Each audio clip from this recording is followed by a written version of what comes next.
nossa reflexão de hoje, primeiramente seja bem-vindo, é sobre Mateus 23, 27 a 32.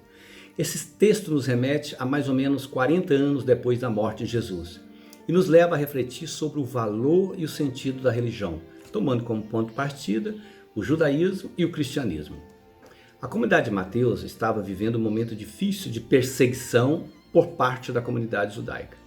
A sinagoga, isto é, o judaísmo, havia rompido com a igreja no ano 66. Fazendo memória dos ensinamentos de Jesus em relação aos fariseus, a comunidade escreve esse texto, que deve ser lido, relembro e reforço, na perspectiva do capítulo 23. Ele, de certa forma, destoa de outros textos sobre os fariseus, visto que Jesus tinha amigos fariseus, ainda que discordasse deles.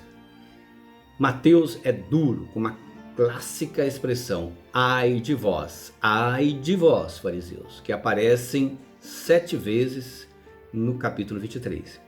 Ele chama os fariseus de hipócritas e sepulcros caiados. A minha pergunta é, seria o judaísmo, representado por esse grupo de fariseus, uma religião falsa e o cristianismo uma religião verdadeira? Por que essa fúria de Jesus contra os fariseus?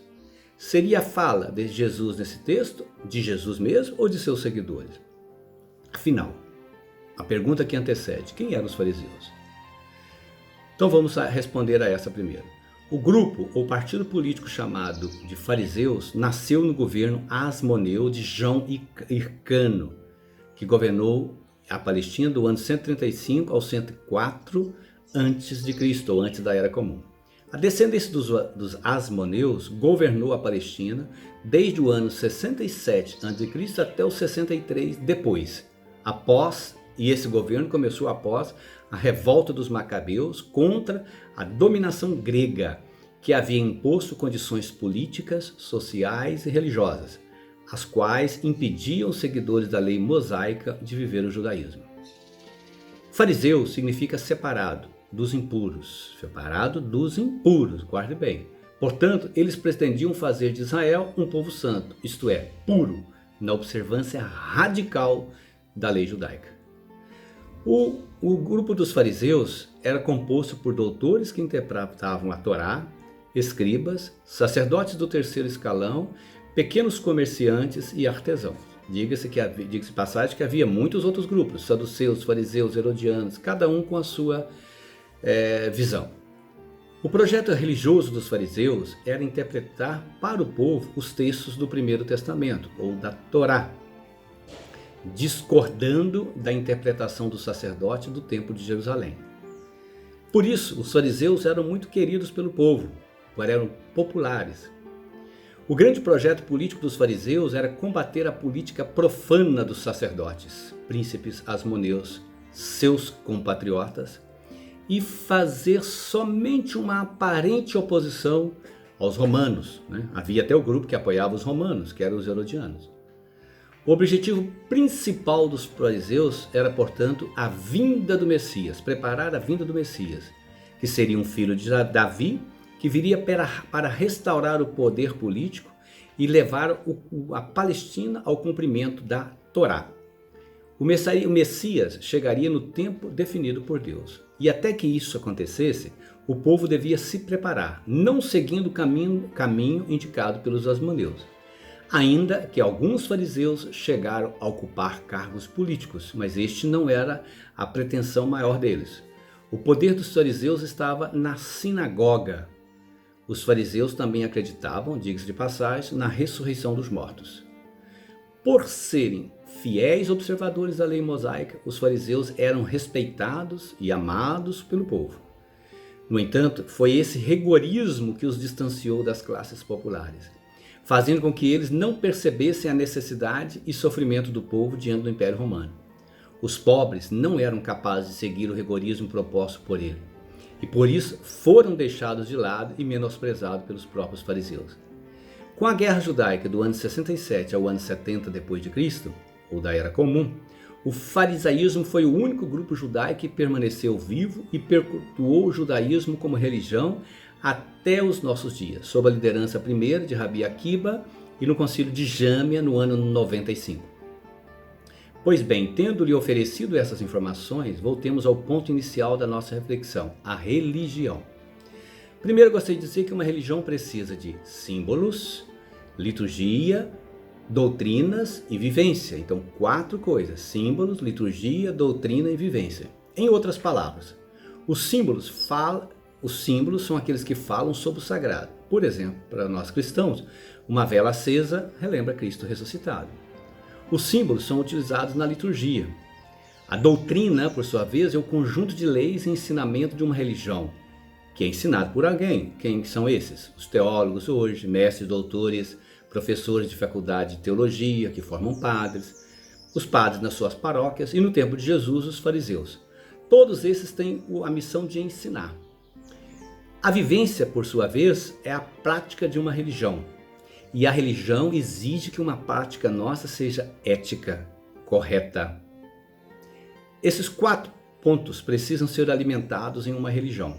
Se um sobrepõe o outro, a religião fica capenga. Há quem valoriza por demais o litúrgico e não age profeticamente na hora de ensinar. Há quem se apega ao rigor da lei de sua religião e esquece a liberdade, as relações éticas. E o outro. No texto de Mateus isso é muito claro. Na comunidade de Mateus havia também os que estavam presos à lei, adeptos dos fariseus. Vendo que os fariseus haviam criado 173 leis somente para garantir o cumprimento da lei de santificar o sábado, muitos da comunidade se perguntavam: como eu poderei ser santo? Não consigo seguir todos esses preceitos. A lei judaica havia se tornado uma canga, aquele que usa sobre os bois, isto é, uma carga pesada sobre o ombro das pessoas.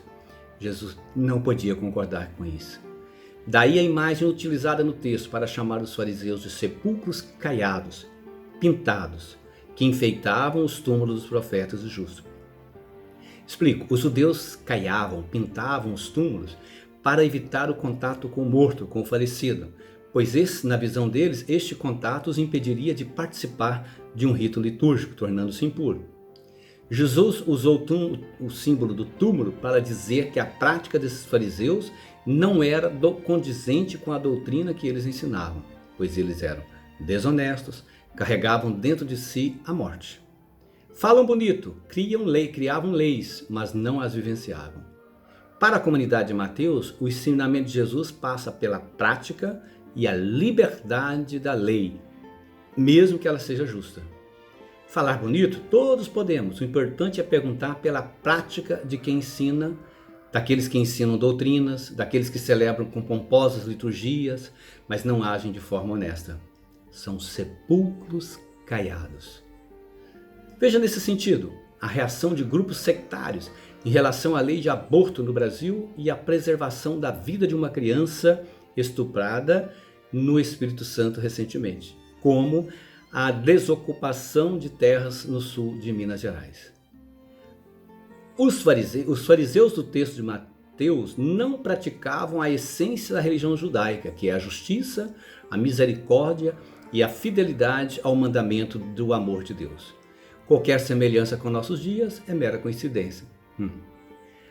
A comunidade de Mateus, sentindo-se perseguida, expulsa da sinagoga, vê na palavra de Jesus a condenação dos fariseus, a raça de víboras que segue o caminho dos seus pais, que mataram os profetas. A comunidade se lembra que o próprio Jesus foi morto numa cruz por esse tipo abominável de judeu, que não representava a maioria do povo judeu. Para esse grupo, a comunidade de Mateus não tinha outra solução que condená-los também ao fim não muito bom. Para finalizar, pensemos como está a nossa prática como cristãos. Estamos agindo de forma ética? Somos da religião do oba-oba? Falamos bonito, mas nossa prática é desonesta? Como seguimos as nossas leis? Como estão as nossas leis? Políticas, religiosas e assim por diante. Ai de nós, fariseus modernos de uma religião que mata a vida com as suas próprias leis. Pense, reflita.